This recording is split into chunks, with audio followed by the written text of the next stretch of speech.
If you listen to those in the community, they told you that last night's takeover was not going to deliver or be as good as takeovers from the past. If you listen to those in the community, they told you that last night's takeover didn't have enough proper build. But there was one dude in the community, his name was BC Amplified, and he told you guys from the jump, relax, it's NXT WarGames. It's going to over-deliver. Because NXT has earned the benefit of the doubt because they've earned our trust. And for the last 2 weeks, it seems like the community has kind of shaded NXT. And I understand with AEW around now, they're the cool kids, right?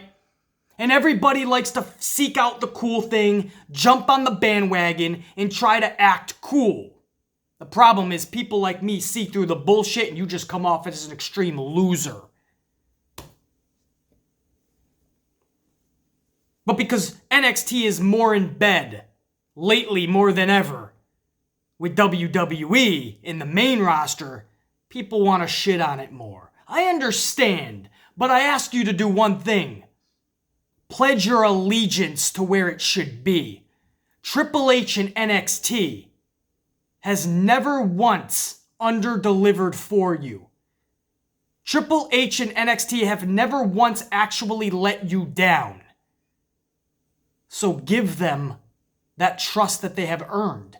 Give them that benefit of the doubt. The last 2 weeks, I haven't seen that. I think it's a damn good idea to add NXT to Survivor Series. If it's one time a year to not treat NXT like the little younger stepbrother, then I'm all for it. Treat them as an equal. One time a year. If it's 2 or 3 times, then we can talk, because now we have a gripe and an issue. But once a year, I'm cool with it. Treat NXT like an equal. One time a year. I'm down with that. And this is the one event that doesn't need extreme building. The WarGames matches speak for themselves. We know the individuals involved, and we know that they know what's at stake. And we know it's going to be epic. And even the undercard. If Matt Riddle and Finn Balor one-on-one does not intrigue you just on paper alone, then you got a couple 2-tree screws loose up in your dome piece. For somebody that doesn't even like schmaz matches, Killian Dane, Pete Dunne, and Priest, we know is going to deliver. They cut this thing from 5 matches to 4 matches and everybody flipped out. But when we saw the main roster pay-per-view-wise having 10 matches and we didn't like it, and NXT was over here doing 5 matches and being better than the main roster pay-per-views, nobody had a problem. But now that they went to 4 matches, everybody says it's because there was lack of care.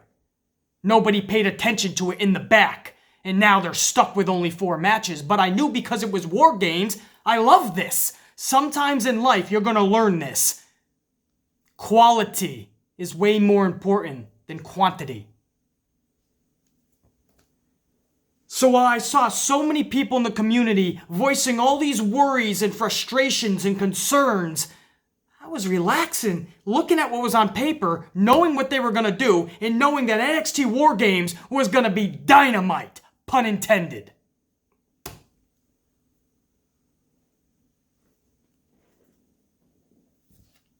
This event, those same people that had those frustrations and concerns and worries, those are the same people this morning that I bet you more than anything are saying how great NXT was. It was only 4 matches. There's not enough proper build. They're playing around too much with WWE. There's too much focus on Survivor Series. But wow, what an amazing show it was! Yeah. It's NXT. It's WarGames. Give Triple H a little bit more benefit of the doubt next time. Again, they've earned it. Let's start the review on the games themselves. One half of a double main event, the Women's WarGames match kicked us off. Team Baszler taking on Team Ripley. Io Shirai and Candice LeRae start the games off. Io putting on a clinic right from the jump. We thought Io Shirai was good. We were wrong. She is great. I even put her in the category of phenomenal. And that was right from the jump. What she did later in the night would prove me to be correct. Bianca Belair then enters the games next, pitting a 2-on-1 on Candice LeRae. Rhea Ripley is up next for her team, evening the odds, and Ripley is coming with reinforcements in the form of kendo sticks, trash cans, and chairs. Kaylee Ray is up next for Team Baszler, and she's also bringing in some steel chairs. She went to grab a table, but the crowd liked it too much, so Kaylee Ray was like, nah, I'm not obliging what you want. So she just brought in some chairs. So at this point, WarGames looks like half of what Home Depot would look like. Now, Dakota Kai is up next. She exits the holding cage, but before heading down the ramp to the ring, she turns back to the holding cage where her best friend Tegan Nox and teammate Tegan Nox is still awaiting to enter the WarGames match. So instead of going down to the ring, Dakota's looking back at her teammate and best friend. And she goes back to that holding cage that she just came from, and Dakota Kai does a mega heel turn and attacks Tegan Nox. I call this a mega heel turn because A, we wanted this, we knew it was coming, or we were hoping damn well sure that H knew it should be coming, and this was the perfect situation. She was outcasted from the team to begin with, and then because earlier in the night, Mia Yim got attacked and couldn't be in this match, and right when that happened, you kind of thought, Dakota Kai was there from the beginning when Mia got jumped and the camera was on them. Dakota Kai was right by her side, in fact, even got into the ambulance with Mia Yim. So you kind of knew, like, I bet you that was Dakota Kai that took out Mia Yim. And then Rhea Ripley grabbed Dakota Kai's shoulder in the back and said, "You're in," as in you're in the match. So we knew the anticipation grew even more so, like Dakota Kai was going to turn, and last night was the time. And I call it a mega heel turn, not just because of the backstory, but the fact that she did it on her teammate and best friend, Tegan Nox. And this wasn't just a turn. This was some Shawn Michaels, Marty Jannetty type shit. You remember when Shawn Michaels turned on Marty Jannetty and he gave him a super kick? That could have been it. But then he picked up Marty Jannetty and he sent him through the barbershop window, right through the glass, shattering and all. Well, this was up to that level because she didn't just put the beating on Tegan Nox. She then took Tegan Nox's bad leg, put it through the cage, and started slamming the door on it. And then when even William Regal tried to separate Dakota Kai was even pushing away Regal, the authority of NXT. And then she went right back to putting the beating on Tegan Nox, picked her up, slammed her face first within this holding cage. Her teammate and best friend was annihilated. With friends like that, who needs enemies? She absolutely went mega heel turn status, and I loved it because not only do I love Dakota Kai, but this is how she should be utilized. And again, the story speaks for itself. They told her face to face, "Sorry, Dakota, you're not on the team." And it took Mia Yim being attacked in the back for them to finally give Dakota a chance because she was the only one left. You don't think that weighed on her? You don't think she knows that? The story was beautiful. And how Dakota took all of that as an absolute insult from the beginning. And she knew what she had to do. Dakota Kai made WarGames her own personal playground. They were her own personal games. Fucking love that type of storytelling, man. Absolutely love it. And everybody that said, oh, there's not enough proper story and build to WarGames. One of the best things last night stemmed from one of the most simplistic details that you missed. The whole Dakota Kai situation. It was a story being told right from underneath you, and you never took the time to understand it properly or give those small details the proper attention that they deserve. I don't miss that type of shit. I love the little things. They intrigue me the most. So that's Dakota Kai. So right from the jump, you are now going to be a handicapped team because Team Baszler is looking stronger than ever at this point. Baszler is the last to exit her holding cage, but before hitting the ring, she goes after Tegan Nox, who is still being attended to in her holding cage. So just in case Dakota Kai didn't do the job properly, but she did. But this is how Shayna Baszler's character is, so I loved it. Shayna went back to do the job even more on Tegan Nox. Then, when Shayna thought the job was done properly, Shayna then entered the ring, and only then did the match actually begin. Because the match WarGames doesn't begin until all participants are in the ring. So, once Baszler hit the ring, that 4-on-3 advantage is what they were stuck with, Team Ripley. This, obviously, you can't review every move in this match. This was absolute insanity, but in just a beautiful, artistic way, man. And very physical. Bianca Belair was in there with that braid, whipping people like she was swinging for home runs. The only thing more beautiful is when Candice LeRae came in with a kendo stick and she was swinging for grand slams on Bianca Belair. I mean, you heard these whacks and you knew you were not at Extreme Rules a few years ago. You remember Alexa Bliss versus Bayley? It was a kendo stick match. And they were literally just love tapping one another. These were just two females going all out, and they don't care how they're going to look the next day or how they're going to feel. They're going to put on the performance of a lifetime because, again, they knew what was at stake. Io Shirai at one point literally hit the top of the cage, and you're thinking, is she really going to dive off there? But no, then she looks like she's going to do a moonsault, and you're thinking, no, not from the top of the fucking cage, man. Or at least this is going to be fucking disastrous. As much as we know Io Shirai is amazing, you can't do a proper move. She just looked up, and it was just like free-falling at that point. Boom, upside down, Io Shirai, top of the WarGames cage, complete moonsault. I went back and watched this thing 25 fucking times. Io Shirai is just phenomenal. I don't see another category that you can place her in. Unreal, that moonsault, man. And if the match wasn't electric enough, that had everybody just out of their seat, oohing and on. Rhea Ripley at the end of this thing handcuffs herself to Shayna Baszler and riptides Baszler through two steel chairs. 1, 2, 3. How often, I'm going to ask you a question, how often do you see Shayna Baszler pinned? Or even beaten for that matter? Yeah, about no times, correct? Baszler was pinned last night, 1, 2, 3 from Rhea. That tells you a sign of things to come, guys. Nobody can beat Shayna for that championship, or at least not in the year plus that she's had it. Close to 2 years, or what the fuck? It seems like Shayna Baszler has had that title forever. Nobody can take it from her, but Rhea just beat her in WarGames. Is Rhea Ripley the one to take that title from her? What's the next one? Royal Rumble weekend? Who the fuck knows? But it could be Rhea. Because they just had Shayna Baszler lose that match, and that's a telling sign. Again, I look at those small details. It may seem like, it's just WarGames, BC. That doesn't mean anything for them. No, I think it does. I think they're really putting a lot of stock in Rhea Ripley, and she could be your next NXT Women's Champion. But that was a huge, kind of shock victory for the Amplified, man. I didn't know they were going to go that route and have Baszler take the L.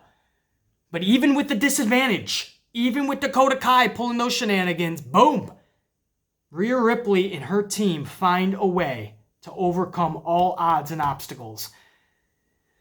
If you weren't taking a deep breath out of that, even if you didn't smoke, man, if you weren't searching for a cigarette at that point, I mean, this was one of those matches that just took everything out of you, and you knew you still had a couple of matches to go just to get us to the next main event, the men's WarGames match. And that's what I mean. It's NXT. Why would you ever doubt this shit? Unreal. All the gals, honestly, usually I do this at the end of the video. Thank you so much for all that you put on the line out there. You gals were amazing. You hit all your marks. You went physical. You took chances and risks, and that's everything that a reviewer/critic like myself loves to see. When you go out there and you do your best to that level, you're going to get nothing but the highest of praises. If you ever hear somebody like me being overly negative or critiquing too much in a negative way, there's good reason for it. It's because everybody is not on their A game.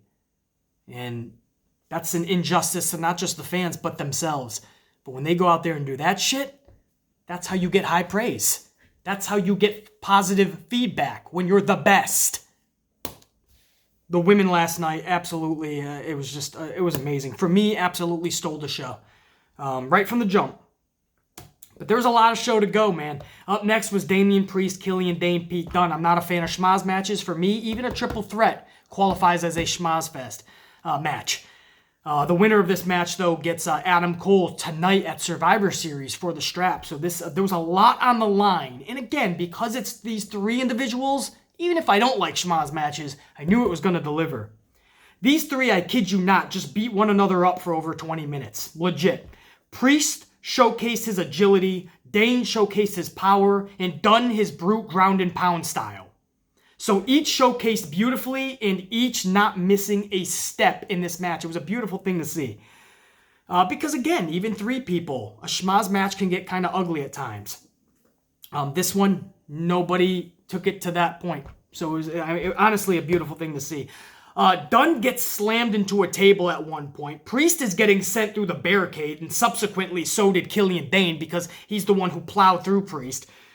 So, again, half of this thing was looking like a couple of aisles of Home Depot at a few points in this match. At one point, Damian Priest delivered an insane Razor's Edge to Dane. Yeah, think about that. Killian Dane up in a Razor's Edge, and it was pretty powerful and badass. If not for Dunn breaking up the count, Dane was out. I'm telling you right now, because that was a devastating Razor's Edge. But Pete Dunne was able to get in on it. If I were to count how many near falls in this match, we would be here all Sunday and we would actually miss Survivor Series. There were so many near falls, but it did add to the story and the desperation of each individual, so I loved it.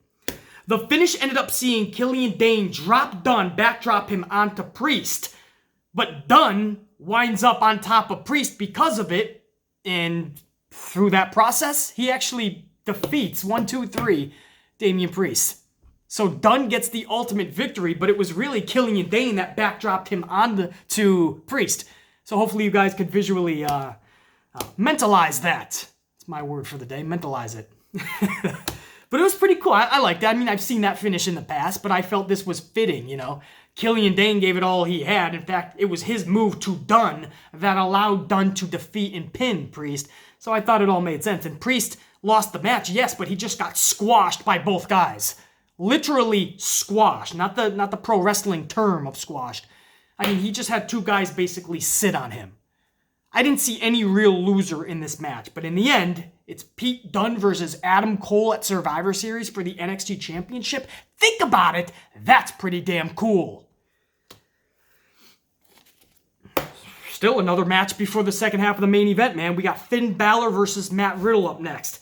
Pound for pound, this was just a professional wrestling clinic. It just felt so even all throughout, and then you knew because of that it would come down to one simple mistake.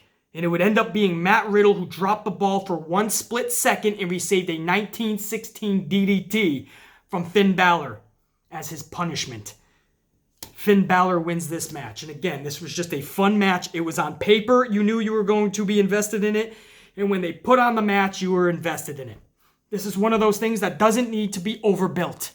It's Balor, it's Riddle. And post-match, I loved it. Matt Riddle's in the corner, and he's completely dejected post-match. And we feel his emotion knowing how big that match truly was for Matt Riddle. So you see the dejection in his face, the emotion pouring and streamlining out of him. I love that. It's those simplistic details that mean everything. Not just in a storyline, but in a match. Balor, Riddle. Awesome match for me. And that was just all the prelude to get us to the men's WarGames match. This was Undisputed Era, again, main event. Undisputed Era versus Tommaso, Keith Lee, Dijakovic, and a mystery partner. We didn't even know who the guy was. And this was all to be conducted inside of WarGames. And Triple H tells an interesting story. After WarGames was off the air, he took to some interview live on one of the social media platforms. And Triple H actually had to say, he had to yell at Sam Roberts because Sam Roberts in the pre-show kept on saying that whoever the mystery guy is, we're hearing he is here in Chicago. And Triple H didn't want those words together because he thought everybody was going to think it was CM Punk. So he yelled at Sam Roberts a couple of times because Sam Roberts kept doing it. So Triple H was like, just say he's here, we think. You don't have to add Chicago because then people are going to kind of... And Triple H is right, you know what I mean? Because then everybody would just be doing that and it would kill any excitement for who the actual 4th man was, which was pretty cool. And we'll get to that later on. But I just thought that was an interesting story that Triple H had to yell at Sam Roberts because people were going to start thinking that this mystery guy was CM Punk. All right, I'll try to run through this as fast and efficiently as humanly possible. I know it's Sunday. Survivor Series is going to be here in a few hours. So let's rock this out. Ciampa and Roddy Strong kick off the games, followed by O'Reilly to make it 2-on-1. It gets evened up 2-on-2 when Dijakovic enters. Bobby Fish makes it uneven once again, 3-on-2, and the strength in numbers prove too much for Dominic and Tommaso, as the Era is just punishing them at this point. Keith Lee is able to even it up 3-on-3. He's up next and beyond needed. When Keith Lee entered this thing, this is no lie, it was like seeing a Mack truck running Priuses off the highway. Keith Lee is the Mack truck. The Undisputed Era are the Priuses. Just picture Priuses getting ran off the road and the Mack truck is Keith Lee, because that's how it was, man. Keith Lee was much needed. I mean, yes, it's 3-on-3, but when you have Keith Lee on your side, it's almost like you have the advantage. Adam Cole is the final member of the Undisputed Era, so once again, just when you think it's even, it's uneven again. But again, you got Keith Lee, so it's almost like 4-on-4. But body-wise, it's 4-on-3 in favor of Undisputed Era. Cole starts distributing tables like he's setting up for a community buffet. I mean, he just keeps on bringing in tables. In fact, at one point, before he was even able to get in the cage, Tommaso actually sent through one of his own tables that he set up. So that didn't work out too well for him. But once Cole was able to get in the ring, the match, I think, was officially started, right? No, they actually did have the clock run down for the mystery guy.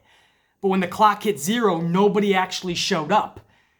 But then, about a minute later-ish, we hear Kevin Owens' music hit. And the look on Adam Cole's face pretty much said it all. The crowd is electric. Owens is on a rampage. It was a thing of beauty, man. People were generally happy to see him, especially there in Chicago. And we know the history that Owens has with Chicago, yes, up front, but just with NXT as well. And it goes back to my comments on Undisputed Era attacking Kevin Owens on Monday night. And I said it just seemed weird to me. And I stand by those words, but I now, I take my own advice and say, hey, see, that was for a reason. And I'm cool with that. And it does tell the story, so it does explain it last night. But my thing is, why would Triple H Monday night try to lure Kevin Owens in for over 6 minutes if the end game was just to get beat up by NXT superstars? Even if it wasn't Undisputed Era, you see what I mean? So that's a huge logic gap within the story. Triple H was genuinely hyping up Kevin Owens and trying to get him. Just for like 6 minutes later for Undisputed Era to attack him, you couldn't have done that in minute 1 and saved Triple H that whole spew? Made no sense. But yes, in the grand scheme of things, at least this was the revenge for Kevin Owens, so the story does tell itself. And in a roundabout way. I just would have wished that more detail was put into it. For that aspect anyway. Because Kevin Owens is like, yeah, you want to jump me? Well, now I'm in your house. So I do like it. Guys, what happens next is impossible to review, and to be honest, you have to see it to believe it anyway. Everyone in this match was literally destroyed by the end of this thing. Absolute carnage at the end with the finish of Tommaso and Cole up at the top of the cage and free-falling down below. Ciampa is able to be on top of Cole, so by default, 1, 2, 3, Ciampa gets the victory. And it was Ciampa's move anyway from the top, don't get me wrong. It's not like they just both fell. I mean, Ciampa had Cole right where he wanted him and dropped Cole on his back, but they were both obliterated at that point. And it just seemed like Ciampa just happened to have landed on Cole. And because of that, Ciampa wasn't moving anywhere. So the ref was like, all right, boom, 1, 2, 3. And Cole loses this match. Undisputed Era loses this match. And just, it had everything you could have ever wanted in a WarGames match. I mean, it had the intensity. It had the physicality. It had all of the the reinforcements and tables. You wanted them earlier in the night when the women were playing with trash cans and the kendo sticks and the steel chairs. Well, they brought many tables. You saw Adam Cole go through what the fuck am I even saying? Not only did they fall from the top of the cage, they went through fucking tables. I'm missing one of the biggest points. If they fell through the top of the cage, it would have been fucking amazing. They actually went through tables too. That's what I mean about mass just destruction. And you talk about putting their careers on the line. They're putting their bodies on the line, their lives on the line. For our entertainment, yes, but I know that each one of them went out there and knew what they wanted to do, what they needed to do for themselves. It was so fucking awesome to see. You saw a little bit of fucking everything in this. The storytelling, the emotion, the feeling you were getting just from watching their emotion. thing of fucking beauty. And it seems like I say this every fucking takeover, but they keep on one-upping themselves, you know? Thank you so much to all the boys and gals last night. It's just an awesome card, and it's a night like that, it's an event like that reminds me why I love pro wrestling and how much I love pro wrestling. It captivated me from day one, and I haven't let it go since. And it's events like that. Even when we think pro wrestling is its worst it could possibly be, just because the main company, WWE, has just been tragic for years. Right when you see everyone else going, I stopped watching, or I'm no longer watching, or I'm not interested anymore, you know, we needed an event like that to remind us why we fell in love with this in the first place. From Dakota Kai, to even Balor versus Riddle, to that ending in the women's WarGames match, to everything that happened in the men's match, to Io Shirai doing that moonsault from the top, the physicality with Candice LeRae and Bianca Belair. I mean, I can keep out pointing all this stuff, and this was only 4 matches, guys. And it's something that I'll always remember, an event that I'll always remember. So that's what I mean. Sometimes you got to look at quality over quantity. And next time, do me a favor, guys. Give NXT the benefit of the doubt. Relax. Trust them. Until they give you something that makes you think, I can't trust them anymore. I no longer can give them the benefit of the doubt. If they do something like that continuously, then I'm with you probably. But they've never done that yet. So, that's it. I feel when NXT won the ratings this past week, a lot of people turned on NXT even more. Oh, they needed all the brands.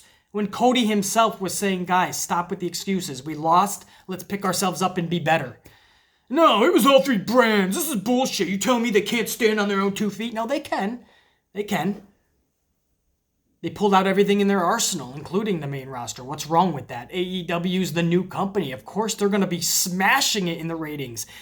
NXT has been doing the right things as of late, and because of that, they've kept it even with the new toy in town, AEW. And in fact, they even won last week. Stop player hating on NXT just because they have these resources. They're already at the disadvantage. They're not the new kid on the block. That advantage goes to AEW. They're not live in front of thousands of people across the country. That's AEW. NXT's only live in front of a few hundred, and those are the same people that see every single week because they just film in Full Sail University. They don't have pyro and all that, and even the production that AEW TNT has. It's a little Full Sail University. They're restricted. They don't have the pyro and all that to hype you up. That advantage goes to AEW. So they're using the advantages they have around Survivor Series when they're a part of that. Dude, congratulate them. Don't hate on them. You're not cool. Just being an AEW dick rider does not make you cool. It doesn't. It makes you a fucking loser. Call shit down the middle. That's what I'm here for. If you don't like what I'm saying, too fucking bad. IBS. IBS, motherfucker. Internet bitch slap. Much deserved. The Amplify, man. What you gonna do? The Amplify, what you gonna do? Till next time, yow! The good, the bad, and the ugly tomorrow morning of Survivor Series. I'm holding nothing back. There ain't gonna be no mulligans. You deliver a dynamic show tonight like the boys and gals did last night, or you're gonna get full throttle amplification. It's a direct message, Vince. Bring your A game. Going to get a coffee. Another one. I'll rock this shit out before Survivor Series. See you in the morning. Check you later.